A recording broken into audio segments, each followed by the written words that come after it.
salaamaaleykum mbokki internautes yi dalee nag jàmm suñu site bi ñu leen di ñaan ngeen abonné te bës cloche notification bi te yemoo ak àjjuma fukki fan ak ñeent ci weeru février 2025 ñu fas yéene leen a jukki li gën a fës ci xibaar bokk na ci li gouvernement bi nga xam ne dafa daal di annoncé ay poursuites judiciaires contre ñi nga xam ne ñoo di ay auteurs présumés des malversations relevées par la Cour des comptes. Ay poursuites judiciaires dinañ ko daal di mener contre les auteurs présumés de malversations relevées par la Cour des comptes ci audit bu rapport de la situation des finances publiques gestion de 2019 au 31 mars 2024 bi la annonce nag yile membre bu gouvernement ñoo ko daal di amal niki démb ci alxamis ki bu ñu sukkandikoo ci ministre de la justice kii di Ousmane Diagne dinañ daal di poursuivre en justice pour divers délits: faux en écriture et faux en informatique, détournement de deniers publics, escroquerie sur les deniers publics, blanchiment de capitaux, enrichissement illicite, complicité et recel de ses chefs d'inculpation. Bëri na ci ay personnalités yu ci mel ni ay anciens ministres, ay anciens directeurs généraux ak it ay comptables ak it des particuliers dinañ leen di concerné par les poursuites judiciaires annoncées. Loolee nag maître Diagne moo ko daal di xamle ci ab conférence de presse boo xamante ne nii rek dañ koo daal di amal niki démb ci alxamis gi muy wax na rek il y aura des enquêtes exhaustives et approfondies pour retracer les financements illicites dont ils devront répondre. Bu ñu jigee ci loolu dañuy daal di wax ci atu ba léegi ci rapport Cour des comptes. L'APR conteste.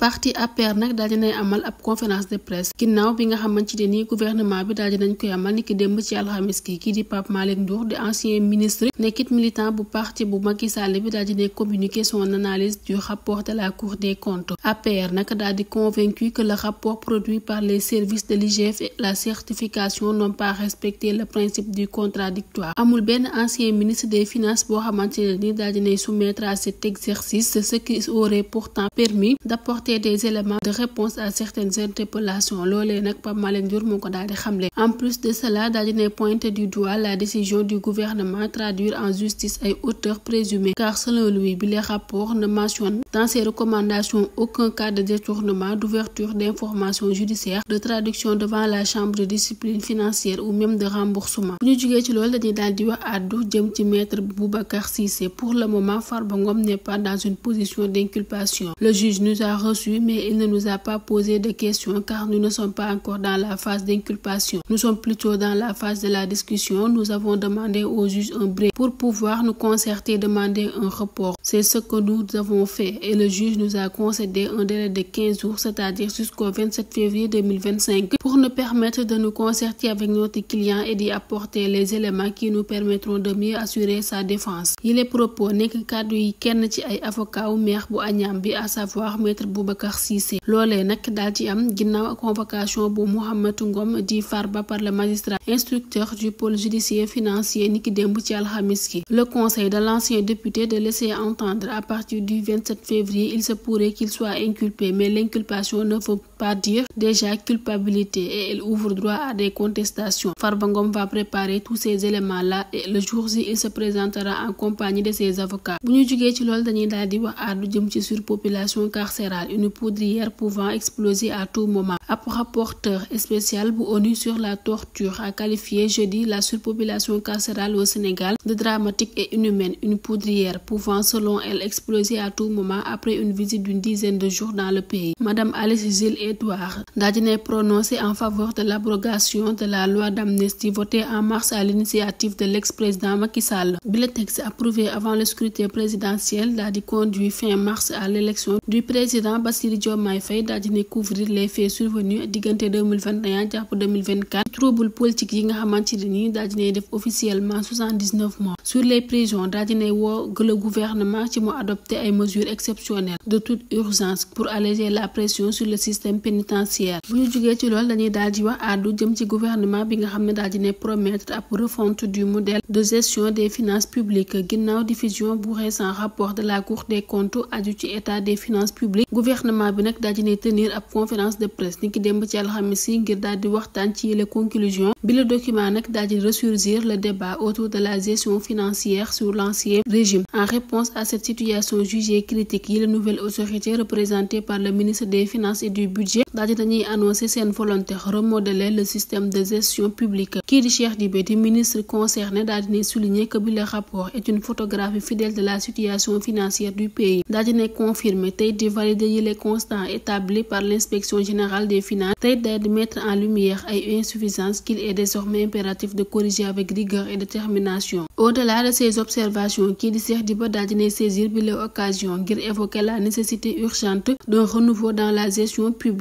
bu ñu jugee ci loolu dañuy daal di wax àddu jëm ci koorug 2025 la CONOCOC daal di ne annoncé l'observation de la lune pour le 28 février. Commission nationale de concertation sur le croissant lunaire daal di ne annoncé que l'observation de la lune permettant de déterminer le début du mois de Ramadan se tiendra le vendredi 28 février 2025. ci ab communiqué signé par imam El Hadj Oumar Diène di président des imams et oulémas du Sénégal et de la commission lunaire et du dialogue interreligieux, la CONOCOC précise que bi la observation dina daal di am dans les locaux de la RTS. bi la date di correspondre au 29e jour du mois de Rajab dans le calendrier musulman, une période déterminante pour l'annonce du premier jour du jeûne. commission bi nag di inviter toute la communauté musulmane ci ñu jël part à cette observation et à lui transmettre les résultats par téléphone ngir daal di officialiser la date du début de Ramadan.